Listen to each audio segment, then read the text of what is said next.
been the strength of the Texas Tech defense dating back almost a decade. But heading into 2022, things seem a little bit different. There are questions about who will step up and fill the roles of Colin School and Riko Jeffers, and just how will Texas Tech be able to manage with what seems like a pretty thin position group. I'll take a look at who I think will be the leading linebackers for Texas Tech heading into 2022 and more on today's episode of Locked On Texas Tech. Are Locked On Texas Tech, your daily podcast on the Texas Tech Red Raiders, part of the Locked On Podcast Network, your team every day.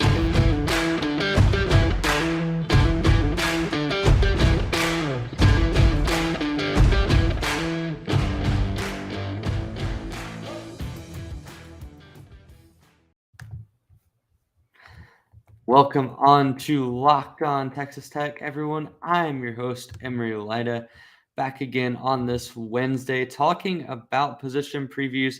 First off, thank you for making Locked On Texas Tech your first listen every day. If you have not checked out yesterday's episode talking about the forwards on the basketball team and what I think their 2022 outlook will be, do check that out. I'm going to continue posting some basketball stuff over the next month or two. But we're back every single day. We're back talking about position previews. Last week, we covered the defensive line. It's not available on YouTube due to some audio issues. Hopefully, today's episode goes a little bit smoother. We're dealing with some restream issues throughout the network, so my apologies for that. If it continues, I will be looking for an alternative in the meantime. But that's that. If you want to find any of the other position previews, go out and check them on the YouTube. Subscribe to the YouTube while you're at it. And if you want to listen to them, they're also available wherever you get your podcast. But today, we're talking linebackers. And linebacking, as I mentioned in the original open, is probably the biggest strength of Texas Tech dating back to really the early 2010s. I mean, you had guys like Pete Robertson kind of as edge rushers that were outside linebackers. And then you came into 2015, you had Dakota Allen come into the program. You had Devontae Hinton, who was a good outside linebacker for Tech. You brought in Jordan Brooks in 2016. Obviously, he became a first-round pick for the Seattle Seahawks. You've had guys like Riko Jeffers, Colin Schooler.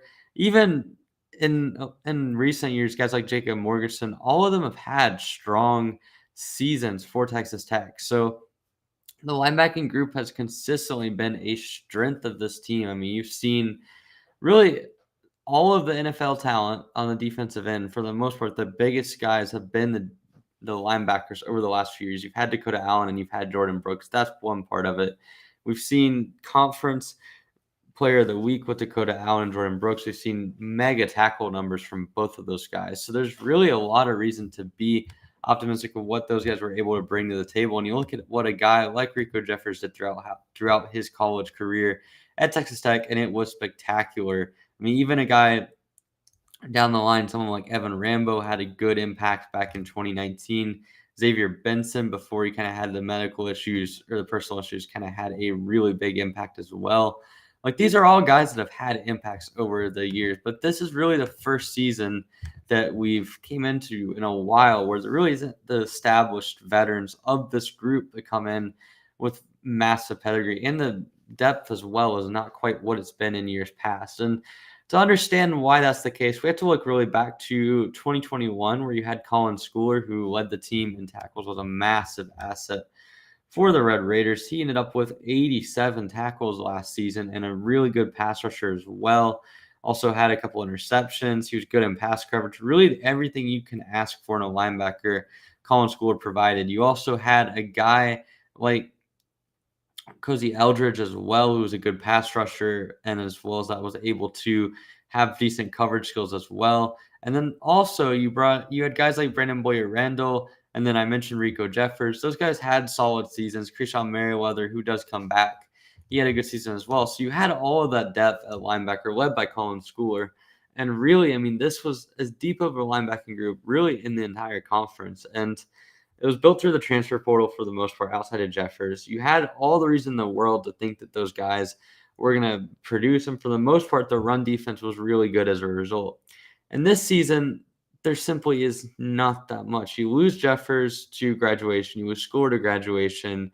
You lose Morgenstern. You lose Cozy Eldridge. You also lose let's see. You also lose Brandon Boyer-Randall. All of those guys being gone is a massive blow to this team because you just don't simply have the depth that you've had the last few years. You don't have the star linebacker coming in and Colin score. I'll get to Dimitri Moore, who I think is a good run stopper, but I think that he's not quite as established as what we saw School had coming into 2020 from Arizona. You don't have the established veteran Riko Jeffers, even though Keyshawn Merriweather does have some pretty high-level experience, and you don't have the depth of simply having 5 or 6 guys on the roster that have played 700, 800 college snaps in their career. So there's a lot to look at in terms of replacement. And last season, I felt like Texas Tech's linebacking group and the run defense as a whole was a strength of them. You only really had 2 games over the course of the season where you got absolutely gashed on the run game. And granted, those 2 games were really, really bad against Texas and TCU, but still, the run defense for the most part did its job over the course of the season. And so you're going to have to fill the holes at the linebacker position. And as I look into 2022, the run defense with a 3-3-5 defense, with what we've seen Tim DeRuyter wants to do on the defensive side of things, it's going to be critical that you have linebackers that not only are able to run, but can also be, or not only are they going to be able to stop the run, but they've also got to be able to rush the passer efficiently. And they're going to be tasked with some cover skills, even though the scheme sort of lends itself to a little bit more back-end coverage, and the depth the Tech has in the defensive backfield, which I will cover next week, leads you to be optimistic about that. There's still going to be a lot of responsibility on the linebackers. And when I look at this unit, there's a little bit of reason to be skeptical because all of them have a particular trait in common in terms of, at least the guys that are starting seem to have one thing that they are really good at and then one thing that they really struggle at. I'll take a look at that coming up next on our next segment. But first, I've got a message from our friends at BetOnline.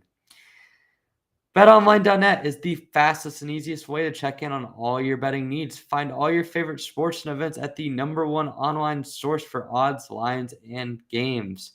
Find reviews and news of every league, including Major League Baseball, NFL, NBA, NHL, and combat sports, esports, and even golf, in addition to your favorite college football and college basketball games. BetOnline continues to be the top online resource for all your sports wagering information. From live in-game betting, scores, and podcasts, they have you covered with whatever you want. Head to BetOnline today or use your mobile device to learn more about the action happening today. BetOnline, where the game starts. Talking about Texas Tech's linebackers now.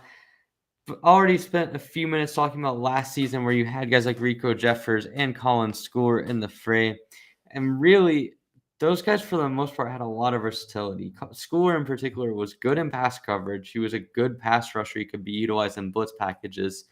His run defense was spectacular. We've been through that. We've covered that on the podcast. We actually had Colin Schooler on for an episode all the way back in January. If you have not checked that out and you're new to the pod, I do suggest checking that one out. That is one of my favorite episodes I've ever had the privilege of recording. So Schooler was a really good interview. But really, as you look to 2022, one of the things is the linebacking group is a weakness when it comes to what you know in terms of established production in their college career. And so you have to start out with Keyshawn Merriweather, who has played at Texas Tech for 2 years now, in 2020 and 2021. In 2020, he had a pretty significant role for the defense in 10 games. I mean, you look at his overall stats and the amount of snaps he played. He played over the course of his 9 games, actually, that he played over 540 snaps. Compare that to last season where he played all 13 games, but only ended up with about 557, which really means he only played about 15 more snaps over the course of a season, despite playing in 4 more games. So his role was more limited last season. And the problem with Merriweather, and Merriweather has been really good. If you look back to his very first game at Texas Tech against Houston Baptist, it was elite. And that was really something that set the tone for the start of the season. He had 12 tackles. He also had 12 tackles against Kansas in the final game of the season back then as well, and had a sack and a half as well. The issue with Merriweather has always been his pass coverage. He simply does not have the athleticism and versatility to be able to effectively cover slot receivers, faster tight ends, and running backs. And that is a bit of a weakness when it comes to linebackers. And so that's an area that hopefully can improve on this season. He's very much a sturdy linebacker. If you look at his physique, he's really not overly tall, only 6 feet tall, 240 pounds of muscle, really, really well built. But that's not something that I think particularly helps him in the pass coverage game. And it was a weakness on film the last 2 years. And looking at what the 2021 season looked like, that was part of why I think he did not get as many snaps. And one really damning stat for him is that if you look over the course of the 2 seasons, according to PFF's tracking data, which granted I will say is a little bit flawed, but it says that he is not allowed, or he's yet to force an incompletion over his 2 seasons. Opposing receivers are 18 for 18 in catching balls with him as the primary defender. And if you look at what he's been able to do in terms of yards per attempt, last season he allowed 159 total yards, 2 touchdowns. Really, if I remember correctly, the Oklahoma game was a game he struggled in defensively on that one. And he also just in general had a really rough time when it came to falling guys out of the backfield, because that was ultimately one of his biggest assignments over the course of the season. And if you look back to it, he really just struggled throughout the season. Against FIU, he allowed a long touchdown where he got switched on a receiver. But then throughout the whole season, basically, whenever teams were able to get that mismatch, which they seemingly were hunting, Merriweather was someone that had issues. And he's a really good run stopper, really good tackler. I have no doubts he's going to be efficient, but that's a weakness that you can usually hide. But the problem is Dimitri Moore from Vanderbilt, a transfer actually coming in from Missouri State, but he played his first 3 years of college at Vanderbilt. That's where he got his name recognized. And he's, again, another really, really good run-stopping linebacker. Like, if you look at his stats over the seasons, they are spectacular. 99 total tackles in 2019. He was really, really well known for his run-stopping ability at the linebacker position. And so there's a lot of reason to be optimistic about Moore. Again, another guy that's built really well, 6'3", 235, a lot of muscle in his frame. And obviously he comes in with the pedigree, ended up being all SEC freshman team, ended up being honorable mention SEC a couple years in a row, preseason SEC team. Like, he has the pedigree. But if you look at what his film looks like and what his stats have said, he's really struggled when it comes to pass coverage over the seasons. I mean, 2018 and 2019, his prime at Vanderbilt, he struggled massively, allowing almost 12 yards a catch, or 12 yards per reception twice. His overall passer rating that he allowed and his stops were not all that impressive. Like, I mean, he'd allowed opposing quarterbacks to complete over 76% of their passes against him in his college career. So, again, Moore's a spectacular tackler. I think he's probably got more versatility and more quickness and instincts there than a Merriweather. Merriweather's more of a downhill linebacker. Moore can move more side to side, but still, it's not ideal to have your 2 best or at least most experienced linebackers both really having similar strengths and weaknesses. I think, again, Merriweather's more of a downhill linebacker. Moore can sniff things out in the stretch and horizontal game. But at the end of the day, they're very similar in the sense that they struggle on the pass coverage side of things. And so really, outside of that, you start getting into a situation where you're looking at the rest of the team and trying to find guys at the linebacker position that can be better at pass coverage. And you're going to have guys in the secondary, they're going to help you out with that. You've got Reggie Pearson, you've got Muddy Waters, you've got Dejon Taylor-Demerson. All of those guys are probably going to get significant snaps, either playing kind of down towards the front 7 or at a roaming safety position. So that's going to help out some. Again, in the 3-3-5, you're going to have 5 DBs on the field pretty much at all times. So that's going to help you out. But the problem is that you still need these linebackers to be competent in the passing game and pass coverage, or else they're just going to simply get exploited. You can run zone all you want, but at the end of the day, you have to run some man to mix things up. And I just think that that is critical. And if you look at the rest of Tech's linebackers, there's really a lot of unproven guys. I mean, going back to the 2021 season, you bring back a guy in Josiah Pierre who did get significant snaps over the course of the season, played kind of a rotational role at linebacker, and he was competent as a pass defender. But really, I'm not sure if he's ready for a full-scale role. The things we've heard is that he could be in line to have a potential starting position. But again, having Pierre as your only real good pass defender at the linebacking position, it's not ideal. And so there's questions there. Beyond that, you're looking at Tyreek Matthews, who I think will have an improved role this year. He's someone that's been kind of a special teams ace the last few years for Texas Tech. But again, I'm not sure if he really brings a lot to the table from a pass coverage perspective. Again, kind of similarly built to Krishan Merriweather, maybe a little bit more agile, a little bit less pure strength. And that's something like Matthews is well built. I feel confident in his abilities to at least play good special teams and be a rotational linebacker, but I just have my doubts about him being a starter. And then going beyond that, you've got guys like Bryce Robinson who have kind of made a name for themselves in the past for potential being above average pass rushers at the linebacker position. You've got a guy like Patrick Curley, who played a little bit last year. Then you have other guys. Derrick Lewis got a little bit of burn last year as well. You have Kai Canna, who's a freshman from Katy. He's another guy that I think might get a little bit of freshman time if he doesn't burn a red shirt.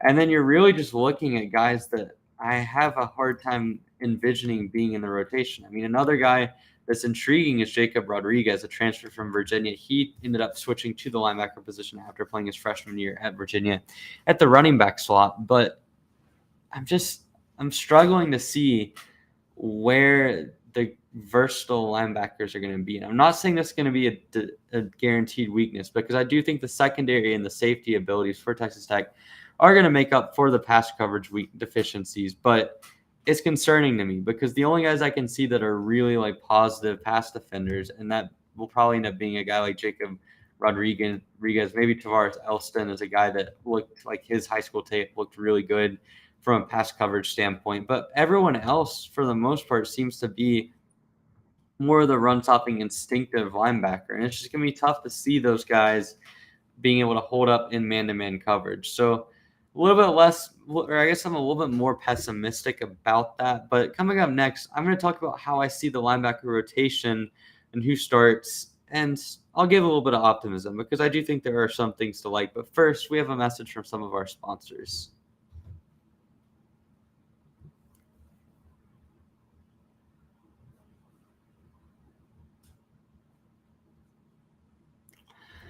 Back again, talking Locked On Texas Tech here, covering the linebacker position for Texas Tech football. Again, if you have not checked out the previous position previews, the quarterback preview, the running back previews, the wide receiver preview, the offensive line preview, and most recently the defensive line preview, all of those bar the defensive line preview are available on the YouTube. If you have not subscribed, do subscribe. I do appreciate everyone who says supported.